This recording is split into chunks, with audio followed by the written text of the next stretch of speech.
Eh bien bonjour à tous et bienvenue sur les petits papiers du coach Grumeau. Je suis Yves Grumeau, votre présentateur de ce soir, et nous avons ce soir au sommaire de notre émission donc les news d'Europe avec un petit tour sur les résultats un petit peu partout en Europe, les tops et les flops où on va décerner des bons et les moins bons points pour les entraîneurs, la minute poésie avec les déclarations de ceux-ci, et dans notre gros format nous aurons la Ligue des Champions.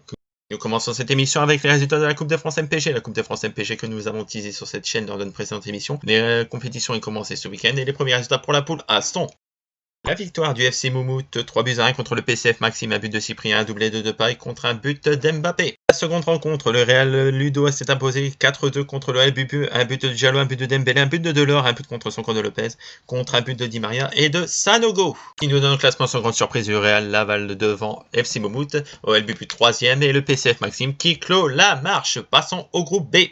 Groupe B, le premier match qui a donné la victoire de FC Antonio, 3-2 contre l'Olympique de Marois, un but de Cyprien, un but de Mbappé, un but de Diallo, contre un but de Bouanga et de Dembélé. Qui est d'ailleurs le carton de la semaine avec une victoire 5-2 de Liverpool contre Racing Club Landais, un but de Thiago Mendes, un but d'Aouar, un doublé de Depay, un but de Gradel contre un but de Delors et d'Anthony Lopez. Dans la poule C, les résultats sont les suivants: victoire des Cheater Winners 3-1 contre le LFJ Ox et victoire 1-0 de Coloscopie contre le FCP. Dans la poule D, la dernière poule, la victoire de Team Spirit 3-0 contre Team Milan et la victoire de 4-1 des 136 contre Noscott. Voilà pour la Coupe de France. Et également dans les résultats du week-end, le résultat en Angleterre. La dernière journée d'Angleterre vient de se terminer et donc il s'est passé les sacres des nouveaux champions, les tout premiers champions d'ailleurs d'Angleterre. Le sacre de Noscott qui s'est fait un match nul, 3 buts partout contre le FC Paganelli, but de Robertson, Aubameyang, Verdi contre un but de Sonyuku, De Bruyne et Gabriel Jesus. Match qui a été un grand suspense entre l'Olympique Timmy et le OL de notre ami Dimitri, et ça s'est terminé par un 0-0 qui a permis de sacrer Noscott champion d'Angleterre et deuxième place pour Dimitri.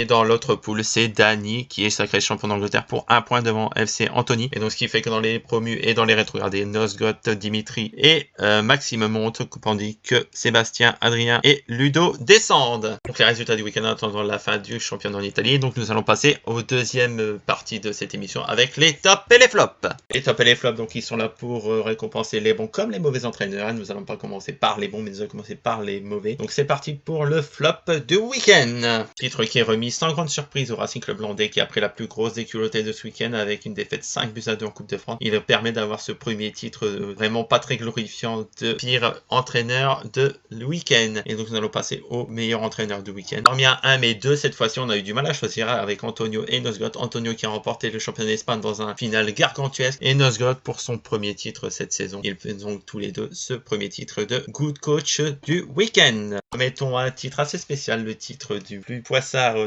du week-end qui est donné à Abdel, donc le trophée Abdel pour sa perte de titre en Espagne et peut-être sa perte de titre en Italie. Rien n'est encore joué. Courage Abdel, tu vas y arriver. Et donc après tous ces trophées, nous sommes dans la minute poésie. Donc la minute poésie, c'est un petit peu la déclaration des entraîneurs qu'ils ont fait soit ce week-end ou soit un peu plus tôt dans la semaine. Et donc nous allons commencer ces déclarations avec une déclaration d'Abdel, donc qui nous dit la chose suivante: la Coupe de France, je ne comprends pas pourquoi on la joue. De toute façon, tout le monde c'est le vainqueur et vous l'avez devant vous. Eh bien écoute mon cher Abdel, on attend de voir ton premier sacre pour cette saison. Également une déclaration de Noscott, le champion d'Angleterre, qui dit: c'est un grand honneur pour moi d'avoir remporté une ligue pour ma première saison, mais ce n'est pas terminé, il reste beaucoup de travail cette saison et préparer la prochaine. On se retrouve donc dans la dernière partie pour la Ligue des Champions. Donc la Ligue des Champions, on va vous montrer un petit peu déjà le tableau des qualifiés. Pas des qualifiés, je parle aussi des champions. Donc je parle donc de FC Antonio avec son titre en Espagne, de Jérémy en D2 espagnol. Nous avons Dany Moumout avec le titre en Angleterre en Ligue 1 et en D2 en Ligue 1. Et nous avons également Noscott et Dimitri